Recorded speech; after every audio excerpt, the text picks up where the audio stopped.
الحمد لله رب العالمين، والصلاة والسلام على من كان نبيا وآدم بين الماء والطين، وعلى آله وأصحابه أجمعين.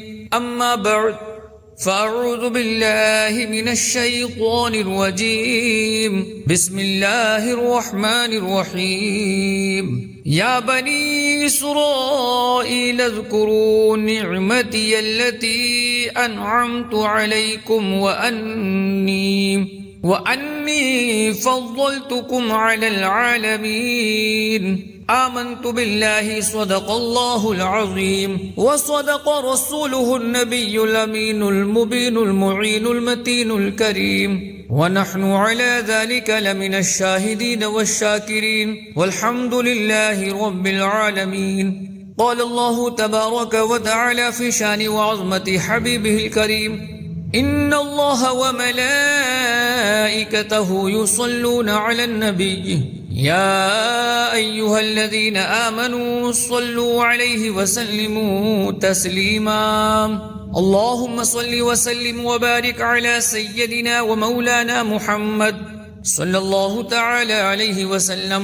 قرة عيني بك يا رسول الله، عدد ما في علم الله صلاة دائمة بدوام ملك الله. مختصراً خطبہ مسنونہ کے بعد معزز محترم سامعین اکرام، السلام علیکم ورحمۃ اللہ وبرکاتہ. عرض و معروض کا سلسلہ دراز کرنے سے قبل اللہ کی بارگاہ میں دعا کر لیں کہ مالک و مولا مجھ حقیر و فقیر کو حق کہنے کی توفیق عطا فرمائے، ہم سبھوں کو حق قبول کرنے کی اور اس پر عمل کرنے کی توفیق عطا فرمائے. قال رسول اللہ صلی اللہ علیہ وآلہ وسلم: اکثروا الصلاة علی فإن صلاتکم علی زکاۃ لکم. فرمان آخری نبی رسول ہاشمی صلی اللہ علیہ وآلہ وسلم: مجھ پر درود پاک کی کثرت کرو، بے شک تمہارا مجھ پر درود پاک پڑھنا تمہارے لیے پاکیزگی کا باعث ہے. تو ایک مرتبہ درود شریف کا نذرانہ بانداز غلامانہ پوری ایمانداری کے ساتھ بآواز بلند پڑھیں: اللہم صلی علی سیدنا و مولانا محمد صلی اللہ علیہ وسلم عدد ما فی علم اللہ صلاة دائمة بدوام ملک اللہ. اللہ تعالی قرآن کریم میں فرماتا ہے: یا بنی اسرائیل اذکروا نعمتی التي انعمت علیکم وانی فضلتکم علی العالمین. اے یعقوب کی اولاد، یاد کرو میرا وہ احسان جو میں نے تم پر کیا، اور یہ کہ میں نے تمہیں اس سارے زمانے پر فضیلت عطا فرمائی. پہلے پارے میں زیادہ تر کلام بنی اسرائیل کے ساتھ ہے. بنی اسرائیل حضرت یعقوب علیہ السلام کی اولاد کو کہتے ہیں. پہلے پارے کے تقریباً 3 حصوں میں بنی اسرائیل کو ایمان کی دعوت دی گئی ہے. سورہ بقرہ کی آیت 40 سے ان کے ساتھ کلام شروع ہوتا ہے، اور اسی ضمن میں آیت نمبر 47 آج ہم نے سنی ہے. اس میں بھی بنی اسرائیل کو ایمان قبول کرنے، دائرہ اسلام میں داخل ہونے، یعنی محبوب ذیشان مکی مدنی سلطان صلی اللہ علیہ وآلہ وسلم کو سچا نبی مان کر آپ کے دامن کرم کے ساتھ وابستہ ہو جانے کی دعوت دی گئی ہے. اس سے پہلے کی جو 6 آیات ہیں ان میں بنی اسرائیل کو ڈرایا گیا، آخرت کا خوف دلایا گیا، روز قیامت یہ اپنی بدعمالیوں کے جواب دہ ہوں گے، اس بات کا احساس دلایا گیا. اب آیت نمبر 47 میں ایک دوسرے پہلو سے انہیں ایمان لانے پر ابھارا جا رہا ہے. ارشاد ہوتا ہے: یا بنی اسرائیل، اے یعقوب کی اولاد، یعنی اے اللہ تعالی کے نیک اور فرما بردار بندے، بلند رتبہ نبی حضرت یعقوب علیہ السلام کی اولاد. اذکروا نعمتی التی انعمت علیکم، یاد کرو میرا وہ احسان جو میں نے تم پر کیا، یعنی وہ نعمتیں جو ہزاروں سال تک اللہ تعالی تمہارے آباء و اجداد پر، تمہارے پوروجوں پر اور ان کے واسطے سے تم پر فرماتا رہا ہے. ان نعمتوں کو یاد کرو اور شکرانے کے طور پر اللہ تعالی کی فرما برداری اختیار کرو. اور ہمارے محبوب صلی اللہ علیہ وآلہ وسلم کے دامن کرم سے وابستہ ہو جاؤ۔ اس مقام پر علماء کرام نے بہت خوبصورت ایک وضاحت فرمائی۔ لکھتے ہیں بنی اسرائیل کو نعمتیں یاد کرنے کا حکم دیا گیا۔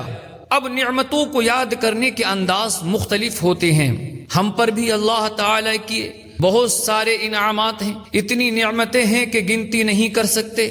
ہم بھی بعض دفعہ ان نعمتوں کو یاد کر رہے ہوتے ہیں، مگر کیسے کرتے ہیں؟ کبھی دوسروں پر فخر کر رہے ہوتے ہیں۔ مثلا کہتے ہیں دیکھو میں کاروں والا ہوں، میں کوٹھیوں والا ہوں، میں مال و دولت والا ہوں، میں امیر و کبیر ہوں، میں عہدے والا ہوں، میں منصب والا ہوں، میں فلاں سیٹ ہوں۔ یوں باتیں کہہ کر لوگ دوسروں کو نیچا دکھا رہے ہوتے ہیں۔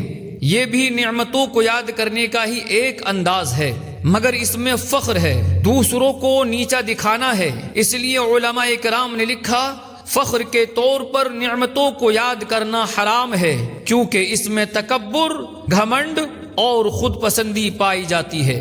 اسی طرح نعمتوں کو یاد کرنے کا ایک انداز شکر والا ہوتا ہے۔ مثلا ہم کہتے ہیں الحمدللہ میری آنکھیں سلامت ہیں، الحمدللہ میرے ہاتھ سلامت ہیں، الحمدللہ میرے پاؤں سلامت ہیں، الحمدللہ اللہ تعالیٰ نے کسی کا محتاج نہیں رکھا۔ یوں شکر والے لہجے میں بندہ نعمتوں کو یاد کر رہا ہوتا ہے۔ یہ جو انداز ہے یہ دل میں اللہ تعالیٰ کی محبت بڑھاتا ہے۔ اس لیے علماء کرام نے فرمایا بنی اسرائیل کو کہا گیا یا بنی اسرائیل اذکروا، اے یعقوب کی اولاد یاد کرو۔ یہاں اذکرو کا معنی اشکرو، یعنی اے بنی اسرائیل شکر ادا کرو۔ اور اس شکر کا انداز کیسا ہوگا؟ کلمہ پڑھ کر ہمارے محبوب صلی اللہ علیہ وآلہ وسلم کے غلام بن جاؤ۔ اب وہ نعمتیں کون سی ہیں جو بنی اسرائیل پر کی گئیں؟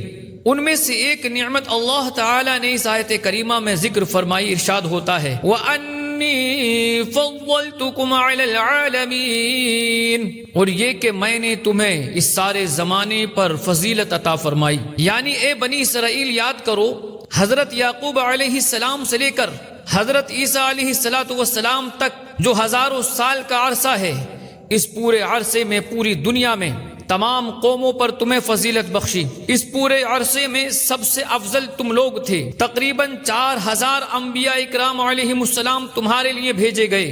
4 بڑی آسمانی کتابوں میں سے 3 کتابیں تورات، انجیل و زبور تمہاری زبان میں تمہارے ہی لیے اتاری گئی۔ اتنے عرصے میں وحی الہی تمہارے لیے ہی اترتی رہی۔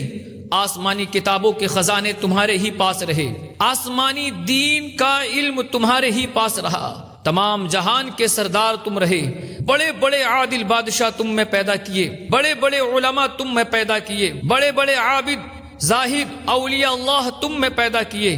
ہزاروں سال تک یہ فضیلتوں کا تاج تمہارے ہی سر پر سجا رہا، لہٰذا اب ان نعمتوں کا شکر ادا کرو۔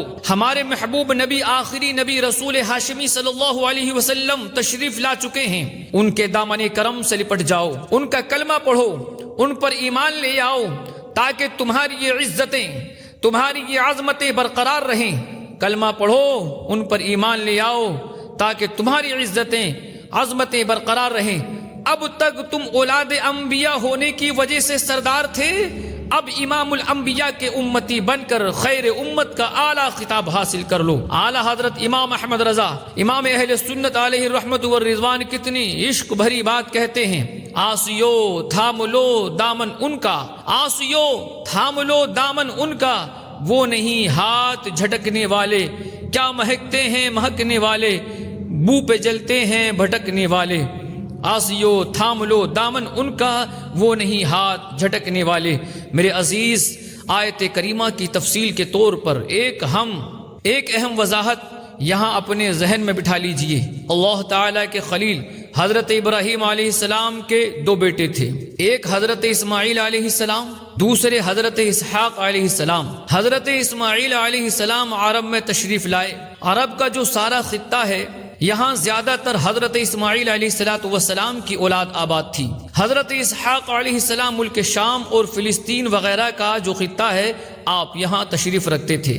پھر ان کی اولادوں میں حضرت یعقوب علیہ السلام تھے، اور حضرت یعقوب علیہ السلام کے 11 بیٹے ہوئے، پھر ان کی آگے اولاد چلی، لہٰذا ملک شام اور فلسطین کا جو سارا خطہ ہے یہاں حضرت یعقوب علیہ السلام کی اولاد یعنی بنی اسرائیل آباد تھے۔ حضرت یعقوب علیہ السلام سے لے کر حضرت عیسیٰ علیہ السلام تک بنی اسرائیل تمام دنیا میں افضل قوم رہے، مگر امام جلال الدین سیوطی شافعی رحمت اللہ تعالی علیہ لکھتے ہیں اس پورے عرصے میں بنی اسرائیل افضل ضرور تھے مگر دنیا کے ہر فرد سے افضل نہیں تھے، بلکہ عرب کے خطے میں حضرت اسماعیل علیہ السلام کی جو اولاد در اولاد چلی آ رہی تھی ان میں خاص طور پر وہ بلند رتبہ لوگ جو پیارے آقا مکی مدنی مصطفیٰ صلی اللہ علیہ وسلم کے سلسلہ نسب میں آتے ہیں، یعنی وہ خوش نصیب جن کی پیشانی میں نور مصطفیٰ چمک رہا تھا، وہ سب اپنے اپنے دور میں بنی اسرائیل سے بھی اعلیٰ اور افضل تھے۔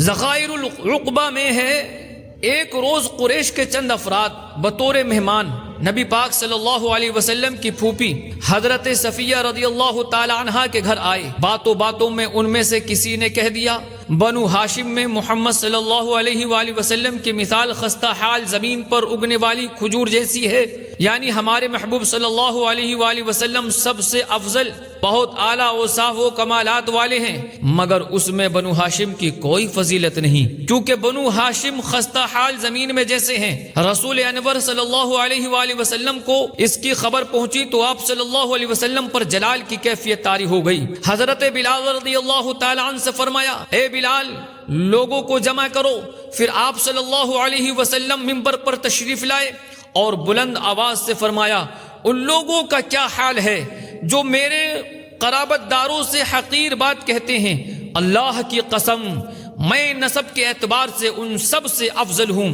ایک روایت میں ہے آپ صلی اللہ علیہ وسلم نے فرمایا بے شک اللہ تعالی نے مخلوق بنائی مجھے بہترین مخلوق میں رکھا، پھر اس کے 2 گروہ کیے تو مجھے بہترین گروہ میں رکھا، پھر گروہوں کو قبیلوں میں تقسیم فرمایا تو مجھے بہترین قبیلے میں رکھا، پھر قبیلوں کو خاندانوں میں بانٹا تو مجھے بہترین خاندان سے کیا، میں خود بھی تم سب سے بہتر ہوں، میرا خاندان بھی تم سب کے خاندانوں سے بہتر ہے۔ سبحان اللہ۔ اس سے معلوم ہوا ہمارے آقا و مولا مکی مدنی مصطفیٰ صلی اللہ علیہ وسلم کے جتنی آبا و اجداد ہیں وہ سب اپنے اپنے دور میں تمام جہان کے لوگوں سے افضل تھے۔ ہاں اس دور کے جو نبی تھے وہ ان سے افضل ہی تھے، کیونکہ نبی ہر غیر نبی سے افضل ہوتا ہے۔ مثال کے طور پر حضرت معد رحمت اللہ تعالی علیہ سرکار اعظم صلی اللہ علیہ وسلم کے 20ویں دادا ہیں۔ آپ رحمت اللہ تعالی علیہ 12 سال کے تھے جب ظالم بادشاہ بخت نصر نے عرب پر چڑھائی کی، اس وقت اللہ تعالی نے حضرت ارمیہ علیہ السلام کی طرف وحی فرمائی حضرت معد کو براق پر سوار کر کے اپنے ساتھ لے آؤ تاکہ انہیں کوئی تکلیف نہ پہنچے، بے شک میں ان کی اولاد سے نبی آخر الزمان صلی اللہ علیہ وآلہ وسلم کو پیدا کرنے والا ہوں۔ چنانچہ حضرت ارمیہ علیہ السلام آپ رحمت اللہ تعالی علیہ کو لے کر ملک شام تشریف لے گئے۔ آپ رحمت اللہ تعالی علیہ نے بنی اسرائیل میں پرورش پائی۔ بخت نصر کی موت کے بعد واپس مکہ المکرمہ تشریف لائے۔ حضرت ابو امامہ باہلی رضی اللہ تعالی عنہ سے روایت ہے رسول اکرم نور مجسم صلی اللہ علیہ وسلم نے فرمایا حضرت معد رحمت اللہ تعالی علیہ کی اولاد میں سے 40 افراد نے بنی اسرائیل کے ایک لشکر پر حملہ کر دیا، لہٰذا حضرت موسیٰ علیہ السلام نے چاہا کہ ان کے لیے دعائے ہلاکت کریں، مگر اللہ تعالی نے وہی فرمائی اے موسیٰ ان کے لیے نقصان کی دعا مت کیجئے، بے شک میں ان میں سے بشیر و نذیر نبی امی صلی اللہ علیہ وآلہ وسلم پیدا فرماؤں گا۔ سبحان اللہ۔ میرے عزیز، ہم نے آیت کریمہ سنی، اللہ تعالی نے بنی اسرائیل کے متعلق فرمایا وَأَنِّي فَضَّلْتُكُمْ عَلَى الْعَالَمِينَ، اور یہ کہ میں نے تمہیں اس سارے زمانے پر فضیلت عطا فرمائی، یعنی بنی اسرائیل اپنے زمانے میں تمام جہانوں سے افضل تھے۔ یہاں سوال یہ ہے کہ بنی اسرائیل کو جب یہ فضیلت دی گئی تھی، انہیں تمام جہانوں سے افضل بنایا گیا تھا، تو پھر ان سے وہ فضیلت واپس کیوں لے لی گئی؟ کیا سبب تھا کہ یہ اپنے زمانے میں تو سب سے افضل تھے، اب افضل نہیں رہے؟ اگر ہم قرآن کریم کو گہری نظر سے پڑھیں تو پتہ چلتا ہے کہ بہت سارے ایسے اسباب تھے جن کی وجہ سے بنی اسرائیل سے یہ فضیلتوں کا تاج واپس لے لیا گیا۔ وہ کیا کیا اسباب تھے؟ ہم ان میں سے چند ایک اسباب سنتے ہیں، اور ہم نے یہ ذہن رکھ کر سننا ہے کہ یہ وہ اسباب ہیں کہ جن سے نعمتیں چھن جاتی ہیں، لہٰذا ہم نے ایسے کاموں سے ضرور بچنا ہے۔ بنی اسرائیل سے فضیلتوں کا تاج چھن جانے کا ایک سبب تو یہ تھا کہ یہ لوگ نبیوں کے گستاخ تھے۔ سارے نہیں، ان میں بہت سارے نیک لوگ بھی تھے، اولیاء اللہ بھی تھے، البتہ مجموعی طور پر ایک بڑی تعداد ان کی وہ تھی جو نبیوں کی گستاخیاں کیا کرتے تھے۔ اللہ تعالیٰ فرماتا ہے وَضُرِبَتْ عَلَيْهِمُ الظِّلَّةُ وَالْمَسْكَنَةُ، اور ان پر ذلت اور غربت مسلط کر دی گئی، یعنی بنی اسرائیل پر ذلت اور مسکینی نافذ کر دی گئی۔ وَبَاءُوا بِغَضَبٍ مِّنَ اللَّهِ، اور وہ خدا کے غضب کے مستحق ہو گئے۔ ایسا کیوں ہوا؟ تو اللہ نے مزید ارشاد فرمایا ذَلِكَ بِأَنَّهُمْ كَانُوا يَكْفُرُونَ بِآيَاتِ اللَّهِ وَيَقْتُلُونَ النَّبِيِّينَ بِغَيْرِ الْحَقِّ۔ یہ ذلت و غربت اس وجہ سے تھی کہ وہ اللہ تعالی کی آیتوں کا انکار کرتے تھے اور انبیاء کو ناحق شہید کرتے تھے۔ اللہ اکبر، کیسے گستاخ تھے! انہوں نے انبیاء اکرام علیہ السلام کو شہید کیا۔ صحابی رسول حضرت عبداللہ ابن مسعود رضی اللہ تعالی عنہ فرماتے ہیں ایک ہی دن میں بنی اسرائیل نے 300 انبیاء اکرام علیہ السلام کو شہید کر ڈالا۔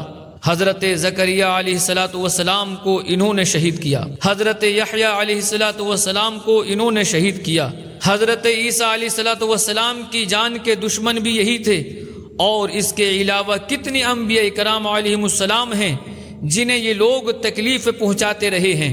اللہ تعالی کے نبی حضرت موسیٰ علیہ السلام نے انہیں فرمایا تھا یا قوم لم تؤذوننی وقد تعلمون انی رسول اللہ الیکم، یعنی اے میری قوم مجھے کیوں ستاتے ہو حالانکہ تم جانتے ہو کہ میں تمہاری طرف اللہ کا رسول ہوں۔ یعنی اے قوم تم جانتے ہو کہ میں اللہ کا رسول ہوں، اس کے باوجود تم مجھے تکلیف پہنچاتے ہو۔ جب یہ سمجھانے کے باوجود باز نہ آئے تو کیا ہوا؟ اللہ تعالیٰ فرماتا ہے فَلَمَّا زَاغُوا أَزَاغَ اللَّهُ قُلُوبَهُمْ، پھر جب وہ ٹیڑے ہوئے تو اللہ تعالیٰ نے ان کے دل ٹیڑے کر دیے۔ اللہ اکبر، کیسی سخت سزا ہے! نبیوں کی گستاخی کی سزا میں ان کے دل ٹیڑے کر دیے گئے۔ اس سے معلوم ہوا نعمت اسی کے لیے نعمت رہتی ہے جو نبی کا با ادب ہوتا ہے، فضیلت اسی کو ملتی ہے جو نبی کا با ادب ہوتا ہے، عظمت اسی کو ملتی ہے جو نبی کا با ادب ہوتا ہے، عزت اسی کو عطا کی جاتی ہے جو نبی کا با ادب ہوتا ہے۔ دیکھ لیجئے ابو لہب پیارے آقا صلی اللہ علیہ وسلم کا چچا تھا، مگر اس نے بے ادبی کی، اللہ تعالی نے اسے تباہ و برباد کر کے رکھ دیا۔ لیکن حضرت بلال رضی اللہ تعالی عنہ حبشہ کے رہنے والے تھے، غلامی کی زندگی گزارتے تھے، نبی دو جہاں صلی اللہ علیہ وسلم کے عاشق ہوئے، اللہ تعالیٰ نے قیامت تک آنے والوں کا انہیں سردار بنا دیا۔ اقبال کس کے عشق کا یہ فیض عام ہے، اقبال کس کے عشق کا یہ فیض عام ہے، رومی فنا ہوا حبشی کو دوام ہے۔ یعنی یہ کس ہستی کے عشق کا فیض عام ہے کہ سکندر رومی جیسا پوری دنیا پر حکومت کرنے والا بادشاہ مٹ گیا، جبکہ صحابی رسول حضرت بلال رضی اللہ تعالی عنہ عشق رسول کی برکت سے ہمیشہ دلوں پر حکومت حاصل کر گئے۔ میرے عزیز، ہمیں چاہیے کہ ہمیشہ با ادب رہیں، نبیوں کے با ادب رہیں، ولیوں کے بھی با ادب رہیں، صحابہ کا بھی ادب کرتے رہیں، اور اہل بیت اطہار کا بھی ہمیشہ ادب اور ادب ہی کرتے رہیں، کیونکہ با ادب با نصیب، بے ادب بے نصیب۔ میرے عزیز، بنی اسرائیل سے فضیلت کیوں چھن گئی؟ اس کا دوسرا سبب حسد ہے۔ حسد کہتے ہیں جلن کو۔ کسی کے پاس کوئی نعمت دیکھی تو اس سے جلنے لگ گئے، خواہش کرنے لگے کہ اس سے یہ نعمت چھن جائے، یا تو مجھے مل جائے یا اس کے پاس بھی نہ رہے۔ اور بنی اسرائیل حسد کرنے والے تھے، لہٰذا ان سے فضیلت چھین لی گئی۔ بنی اسرائیل اس حسد کی بیماری میں کس حد تک گر چکے تھے، اس کا ایک عبرتناک واقعہ سنیے۔ کعب بن اشرف جو بنی اسرائیل کا ایک امیر کبیر شخص تھا اور بڑا ہی گستاخ رسول بھی تھا، یہ ایک مرتبہ اپنے 70 ساتھیوں کو لے کر مکہ مکرمہ پہنچا اور مکے کے غیر مسلموں کو کہنے لگا تم لوگ محمد صلی اللہ علیہ وسلم سے جنگ کرو، ہم تمہارا ساتھ دیں گے۔ قریش کہنے لگے دیکھو تم لوگ بھی کتابی ہو، یعنی آسمانی دین پر چلنے والے ہو، اللہ تعالیٰ کو ایک مانتے ہو، لہٰذا ہم تمہارا یقین نہیں کر سکتے، کیا خبر کہ تم ہمیں جنگ کے لیے اکسا دو، پھر عین جنگ کے دوران ہمیں اکیلا چھوڑ دو، لہٰذا پہلے ہمیں یقین دلاؤ کہ تم ہمارے ساتھ ہو۔ کعب بن اشرف اور ان کے ساتھی بولے تمہیں کیسے یقین درکار ہے؟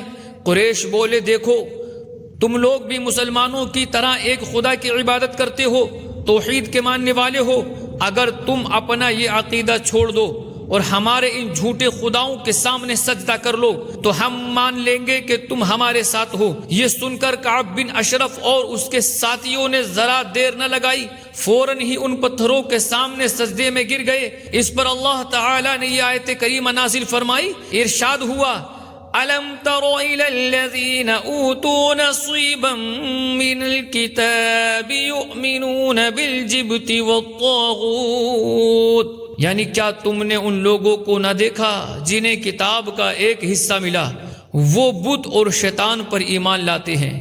اللہ اللہ میرے عزیز غور فرمائیے، کیا آدمی حسد کی آگ میں جل کر اتنا بھی گر سکتا ہے؟ بنی اسرائیل جانتے تھے کہ دل سے مانتے بھی تھے کہ محمد صلی اللہ علیہ وسلم سچے نبی ہیں، یہی تو تھے جو آپ صلی اللہ علیہ وسلم کے آنے سے پہلے آپ کی آمد کی خوشخبریاں سناتے تھے، آپ صلی اللہ علیہ وسلم کے نام کے وسیلے سے دعائیں مانگتے تھے، مگر افسوس یہ حسد کی آگ میں جل گئے اور اس آگ میں جل کر اتنا گر گئے کہ انہوں نے شرک کرنا گوارا کر لیا مگر محمد مصطفیٰ صلی اللہ علیہ وسلم کا کلمہ پڑھنا گوارا نہ کیا۔ معلوم ہوا یہ حسد ہے جو انسان کو ہدایت کے راستوں سے روک دیتا ہے، یہ حسد ہے جو انسان کو انتہائی گھٹیا کاموں پر بھی ابھار لیتا ہے، اور یہ حسد ہی ہے جو انسان کو ذلت و رسوائی کے گھڑے میں دھکیل دیتا ہے۔ حضرت علامہ جلال الدین سیوطی شافعی رحمۃ اللہ تعالی علیہ نقل کرتے ہیں، رب کریم کی پہلی نافرمانی جس گناہ کے ذریعے کی گئی وہ حسد ہے۔ ابلیس ملعون نے حضرت آدم علیہ السلام کو سجدہ کرنے کے معاملے میں ان سے حسد کیا، لہٰذا اسی حسد نے ابلیس کو اللہ رب العالمین کی نافرمانی پر ابھارا۔ اللہ تعالیٰ کے پیارے حبیب لبیب صلی اللہ علیہ وآلہ وسلم کا فرمان ہے، تم میں پچھلی امتوں کی بیماری حسد اور بغض سرایت کر گئی، یہ مونڈ دینے والی ہے۔ میں نہیں کہتا کہ بال مونڈتی ہے، لیکن یہ دین کو مونڈ دیتی ہے۔ حکیم الامت حضرت مفتی احمد یار خان نعیمی رحمت اللہ تعالی علیہ اس حدیث پاک کے تحت فرماتے ہیں، اس طرح کے دین و ایمان کو جڑ سے ختم کر دیتی ہے۔ کبھی انسان بغض و حسد میں اسلام ہی چھوڑ دیتا ہے، شیطان بھی انہی دو بیماریوں کا مارا ہوا ہے۔ حدیث پاک میں ہے، الحسد یفسد الایمان کما یفسد الصبر العسل، یعنی حسد ایمان کو اس طرح بگاڑ دیتا ہے جیسے ایلوا ایک کڑوے درخت کا رس شہد کو بگاڑ دیتا ہے۔ میرے عزیز ان روایات سے معلوم ہوا کہ حسد ایمان لیوا بیماری ہے، اس لیے ہمیں چاہیے کہ ہم حسد سے بچیں۔ اللہ تعالیٰ نے جسے جو عطا کیا ہے درست عطا کیا ہے، اور مجھے جو عطا فرمایا ہے میرے حق میں وہی بہتر ہے، بس یہ اپنا ذہن بنا کر کے رکھیں، اس کی برکت سے انشاءاللہ تعالی حسد کی آفت سے محفوظ رہیں گے۔ اللہ تعالی ہمیں اس بری آفت سے محفوظ فرمائے، آمین بجاہ خاتم النبیین صلی اللہ علیہ وسلم۔ میرے عزیز بنی اسرائیل جب سب قوموں سے افضل تھے، ذلیل و رسوا کیوں ہوئے؟ اس کا ایک سبب سرکشی بھی ہے۔ اللہ تعالی فرماتا ہے، ذالک بما عصوا وکانوا یعتدون، یہ اس وجہ سے تھی کہ انہوں نے نافرمانی کی اور وہ مسلسل سرکشی کر رہے تھے۔ اللہ تعالی کی حدوں کو توڑنے یعنی حرام کو حلال سمجھ لینے کو سرکشی کہتے ہیں۔ ہوتا یہ ہے کہ جب بندہ صغیرہ گناہ کرتا ہے تو اس کی نحوست اسے دوسرے گناہ کی طرف لے جاتی ہے، پھر اس گناہ کی نحوست اسے تیسرے گناہ کی طرف لے جاتی ہے، پھر بندہ کرتے کرتے کبیرہ گناہوں میں جا پڑتا ہے، پھر گناہ کرتے کرتے اس کا دل سیاہ ہو جاتا ہے، پھر یہ حالت ہو جاتی ہے کہ اسے گناہ میں سکون اور نیکی میں بے سکونی ہونے لگتی ہے۔ گناہ اس کی عادت کا حصہ بن جاتا ہے، یوں اس کے دل پر غفلت طاری ہو جاتی ہے۔ بنی اسرائیل بھی اسی حالت پر پہنچ چکے تھے، گناہ ان کے اندر رچ بس چکے تھے۔ یہی تو وجہ ہے کہ اللہ تعالیٰ کی طرف سے ان پر مسلسل انعامات ہو رہے تھے، ان کی طرف سے مسلسل نافرمانیاں ہو رہی تھی۔ مثال کے طور پر اللہ تعالیٰ نے انہیں فرعون سے آزادی عطا فرمائی، یہ حضرت موسیٰ علیہ السلام کے نافرمان ہو گئے۔ حضرت موسیٰ علیہ السلام ان کی ہدایت کے لیے کوہ طور پر تورات شریف لینے گئے تو انہوں نے بچڑے کی پوجا شروع کر دی۔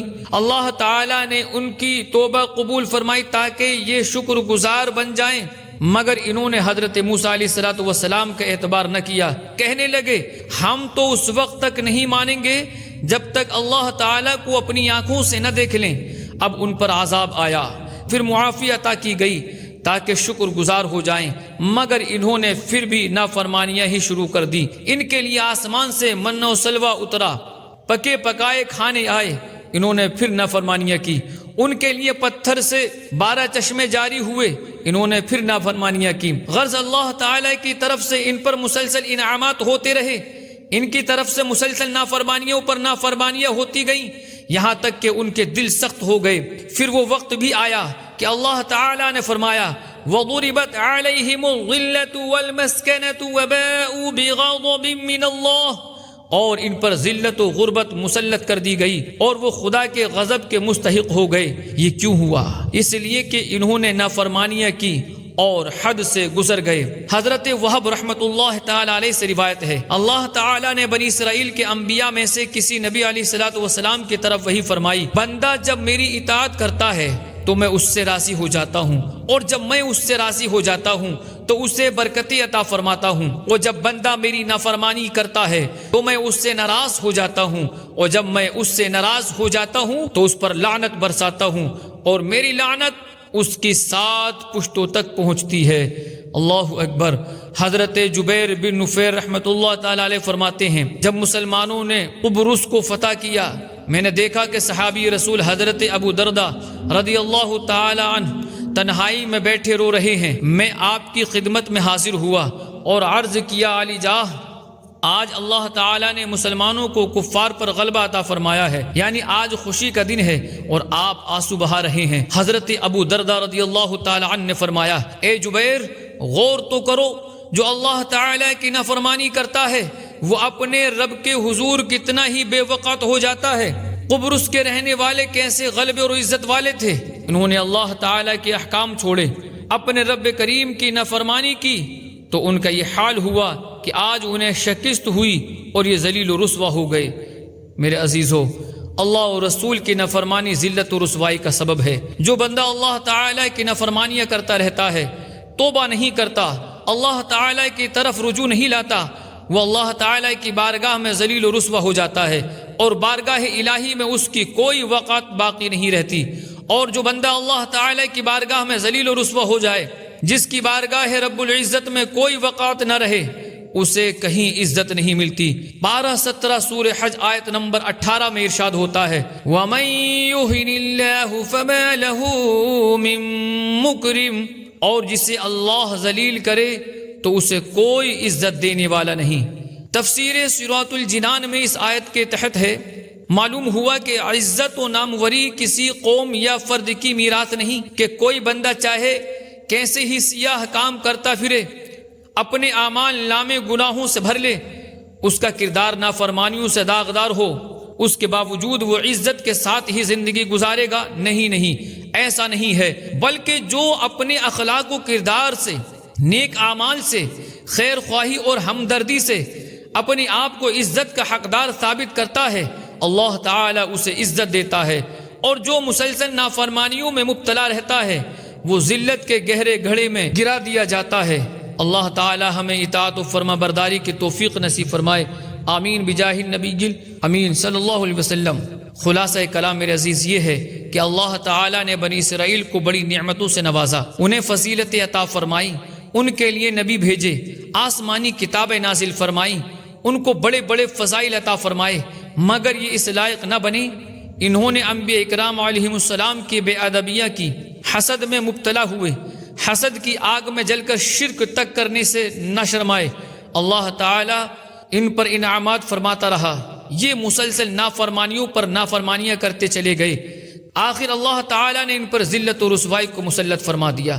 اب ہم آخری امت ہیں، اللہ تعالیٰ نے ہمیں خیر امت کا لقب عطا فرمایا، ہمیں چاہیے کہ اپنے اس منصب کی قدر کریں، اللہ تعالیٰ کا شکر ادا کرتے رہیں، اس کے حضور سر جھکائے رکھیں، نبیوں ولیوں کے باادب رہیں، حسد وغیرہ باطنی بیماریوں سے بھی بچیں، اور ساتھ ہی ساتھ اللہ تعالیٰ کی نافرمانیوں سے بھی باز رہیں، تاکہ ہم واقعی خیر امت یعنی افضل ترین امت ہونے کے حقدار ہو جائیں۔ اللہ تعالیٰ ہم سب کو عمل کی توفیق نصیب فرمائے، آمین بجاہ خاتم النبیین صلی اللہ علیہ وسلم۔ بیان کو اختتام کی طرف لاتے ہوئے ایک شرعی مسئلہ عرض کرتا ہوں، وہ یہ کہ قرآنی آیات اور احادیث والے اوراق ردی میں بیچنا جائز نہیں، یعنی ہمارے ہاں عام طور پر پرانی کاپیاں، اسکول کی کتابیں اور اخبارات وغیرہ ردی میں بیچی جاتی ہیں، ان میں عموماً قرآنی آیات اور احادیث وغیرہ بھی لکھی جاتی ہیں۔ یاد رکھ لیجئے، جس کاغذ، کتاب یا کاپی وغیرہ میں قرآنی آیات احادیث لکھی ہوں انہیں ردی میں بیچنا جائز نہیں۔ فتاوی رضویہ شریف میں ہے کہ ان یعنی اخبارات وغیرہ میں آیات یا حدیث یا اللہ و رسول اور فرشتوں وغیرہ کے نام یا شرعی مسئلے لکھے ہوں تو انہیں بیچنا جائز نہیں۔ ان اوراق کو دیکھ کر آیات احادیث وغیرہ ان میں سے علیحدہ کر لیں، پھر بیچ سکتے ہیں۔ اللہ پاک ہمیں درست اسلامی احکام سیکھنے اور ان پر عمل کرنے کی توفیق نصیب فرمائے، آمین بجاہ خاتم النبیین صلی اللہ علیہ وسلم۔ وآخر دعوانا الحمد للہ رب العالمین۔ السلام علیکم ورحمۃ اللہ وبرکاتہ۔